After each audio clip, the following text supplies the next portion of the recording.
great power any person to humiliate or to put down any Filipino.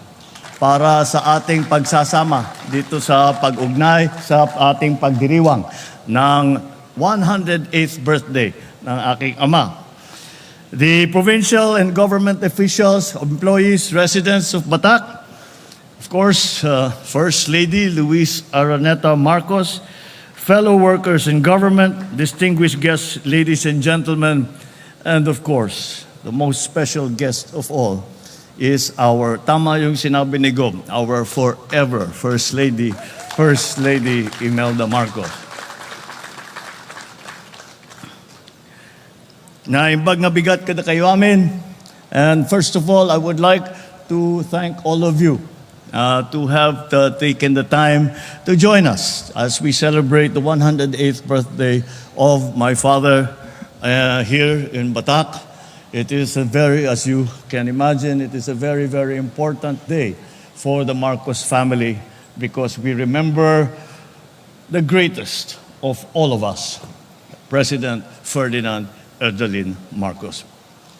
Whenever we come and commemorate the life of Ferdinand Marcos, whenever we go back and relive the life and the life of service of Ferdinand Marcos, not only when he was president, but through his entire life, what we always can see and what is always spoken of is the great legacy that he has left us.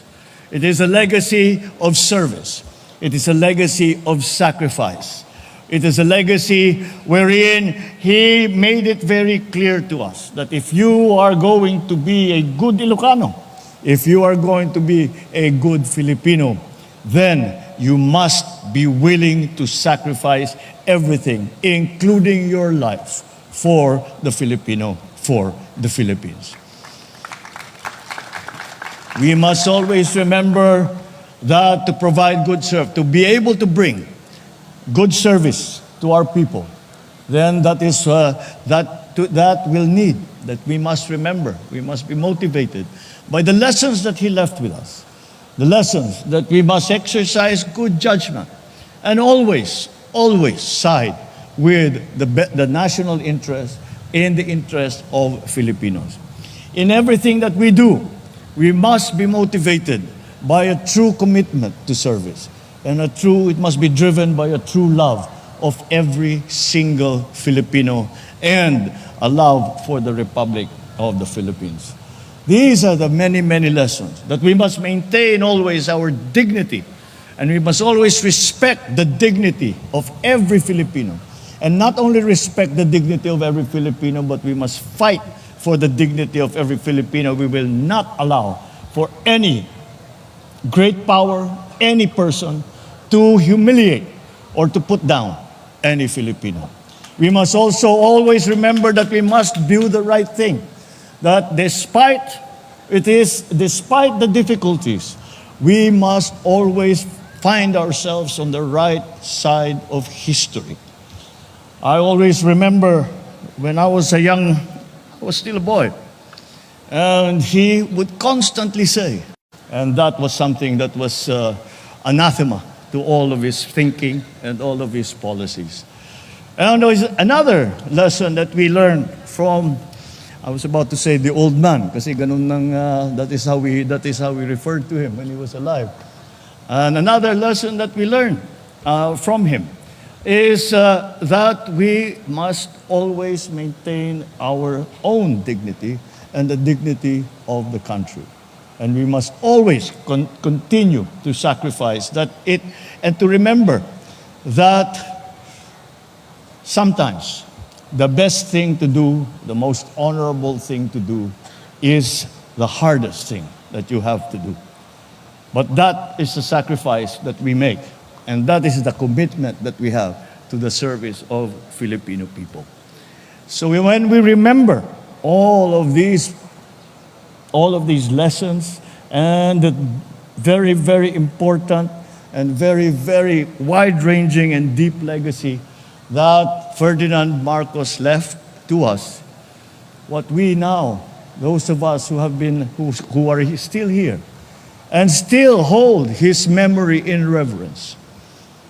What we need to do is to make ourselves worthy of that legacy, worthy inheritors of that legacy, that we must also live up to the standards that he set for us, that we must always continue to remember what we are doing, and that what we are doing is not for ourselves. What we are doing is for the country. What we are doing is for the Filipino people.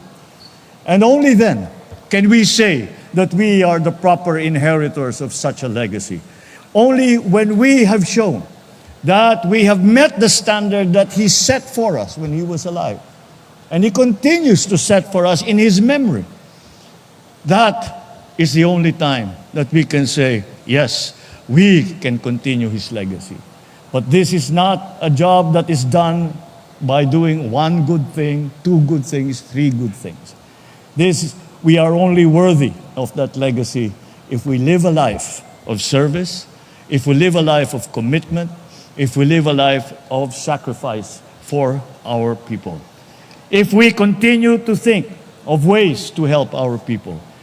One of the many things that he often would tell me, do not go by the path that is well trodden. Make your own way. Because if you follow other people, you will end up in just the same place.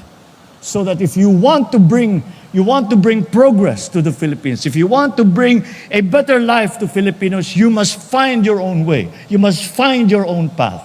And that is the most important lesson, in that we cannot continue to just do, as we refer to it now, business as usual, just go and continue what has always been done.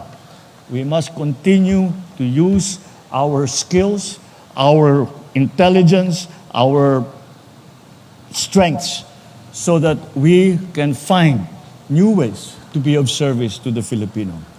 So today, as we remember the life of Ferdinand Marcos, and we look to his legacy, what we must now remind ourselves is that we must ask ourselves, are we worthy of such a great legacy? Are we worthy of such an important legacy? Are we worthy of such a deep legacy? We will only be that if we can say that we have given our lives to the service of the Filipino. And that is the ultimate lesson that we must learn and to live by when we think of Ferdinand Edwin Marcos Sr. Thank you very much, and good morning.